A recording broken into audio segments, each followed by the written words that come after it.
तर मोठ्या भूकंपानंतर बराच काळ छोटे हादरे सुद्धा येत राहतात। त्याचप्रमाणे महाराष्ट्राच्या राजकारणात देखील अशोक चव्हाणांपाठोपाठ आता इतरही काही आमदार आपला पक्ष सोडून भाजपात जाण्याच्या तयारीमध्ये असल्याचं कळतंय। त्यामध्ये आता काँग्रेसची देखील तशीच गत होते की काय अशी ही चर्चा सुरू झाली आहे। बघूया याबाबतचा एक रिपोर्ट। एकीकडे राहुल गांधींची भारत जोडो यात्रा सुरू आहे, तर दुसरीकडे महाराष्ट्रात काँग्रेसला भगदाड पडण्याची चिन्ह आहेत। कारण अशोक चव्हाणांपाठोपाठ डझनभर काँग्रेस नेते पक्षाला रामराम करण्याच्या तयारीत असल्याचं बोललं जातंय। यामध्ये 9 विद्यमान आमदारांचा समावेश असल्याचं समजतंय। पलूस कडेगावचे आमदार विश्वजित कदम, लातूर शहरातून आमदार अमित देशमुख, लातूर ग्रामीण मधून आमदार धीरज देशमुख, धुळे ग्रामीण मधून आमदार कुणाल पाटील, इगतपुरीतून आमदार हिरामण खोसकर, अमरावतीतून आमदार सुलेमा खोडके, नांदेड दक्षिण मधून आमदार मोहन हंबर्डे, तर देगलूर मधून आमदार जितेश अंतापूरकर, हदगाव मधून आमदार माधव जवळगावकर, पाथरीतून आमदार सुरेश वडपूरकर, रिसोड मधून आमदार अमित झनक हे नेते काँग्रेस सोडणार असल्याची चर्चा आहे। तर भोरचे आमदार संग्राम थोपटे, मुंबादेवीचे आमदार अमीन पटेल, बलाडचे आमदार असलम शेख यांनी काँग्रेस सोडणार नसल्याचं स्पष्टीकरण दिलंय। आजच्या वेळेपर्यंत या सेकंदापर्यंत माझ्याकडे कुठलाही प्रस्ताव असा नाही, राज्याचा अध्यक्ष म्हणून आतापर्यंत माझ्याकडे कुठलाही प्रस्ताव आला नाही।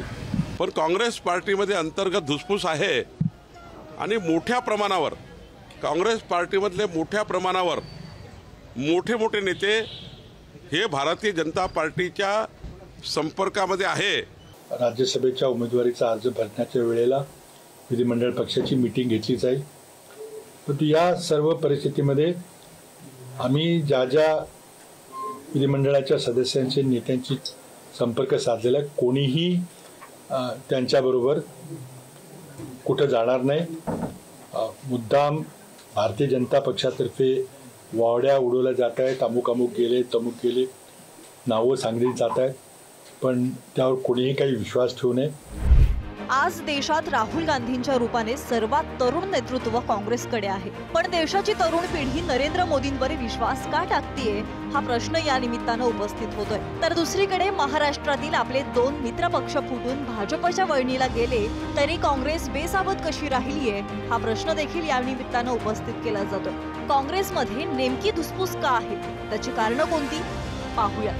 काँग्रेसमधील गटबाजी पराकोटीला, चापलुसी करणाऱ्याचा बोलबाला, ज्यांचा सामान्य नागरिकांशी संबंध नाही अशा नेत्यांचा बोलबाला। काँग्रेस नेते एकमेकांचे पाय ओढण्यात आणि कुरघोडी करण्यात व्यस्त आहेत। गल्लीपासून दिल्लीपर्यंत पक्षातील नेत्यांच्या पाडापाडीसाठी व्यूहरचना आखलीच जाते। पक्षातील विविध गट परस्परांना शह देण्यात व्यस्त। अनेक नेते पक्षांतर्गत विरोधकांच्या गडांना सुरुंग लावण्यासाठी सज्ज। समजा मी माझ्या आमदारकीचा राजीनामा दिलेला नाही, मी आजही काँग्रेस पक्षाचा एक कार्यकर्ता म्हणून काम करत आहे। सर्वसामान्य लोकांनी मलाही विधानसभेच्या माध्यमातून सांगली जिल्ह्याची व महाराष्ट्राची सेवा करण्याची संधी दिली आणि म्हणून माझ्या व्यक्तिगत राजकीय जीवनामध्ये अशा माझ्या पलूस कडेगावच्या बंधू भगिनींना न विश्वासात घेता कुठलंही मी पाऊल टाकणार नाही, हे मी या प्रसंगाच्या निमित्ताने सांगू इच्छितो। मी कुठेही जाणार नाही, कुठेही गेलेलो नाही। जे काही माझ्या मनात असेल किंवा माझ्यावरची काही त्या ठिकाणी कार्यकर्त्यांचे जे काही मनोगत असेल ते मी आमच्या पक्षश्रेष्ठी पुढे मांडत आलेलो आहे। इथून पुढे मी मांडील, त्यामध्ये कुठल्याही नाराजीचा सूर नाही आणि मी कुठल्याही पक्षात जाणार नाही। एकेकाळी काँग्रेस हा पक्ष भारतीय स्वातंत्र्याचं प्रतीक मानलं जायचा। हा पक्ष उत्तर दक्षिण पूर्व पश्चिम असा संपूर्ण देशभर गावोगाव पोहोचलेला होता। 2014च्या लोकसभा निवडणुकीत नरेंद्र मोदी एखाद्या झंझावातासारखे राष्ट्रीय राजकारणात आले, त्यानंतरही त्यांचं वादळ घोंगावतच राहिलं। यात काँग्रेसचा पालापाचोळा झालाय। काँग्रेस 1984 मध्ये 450 तर भाजपचे 2, 2019 मध्ये काँग्रेसचे 52 तर भाजपचे 303। आदरणीय सभापति जी, ये जब सुनता हूं, उधर भी सुना इधर भी सुना, मेरा विश्वास पक्का हो गया है कि ये पार्टी सोच से भी आउटडेटेड हो गई है।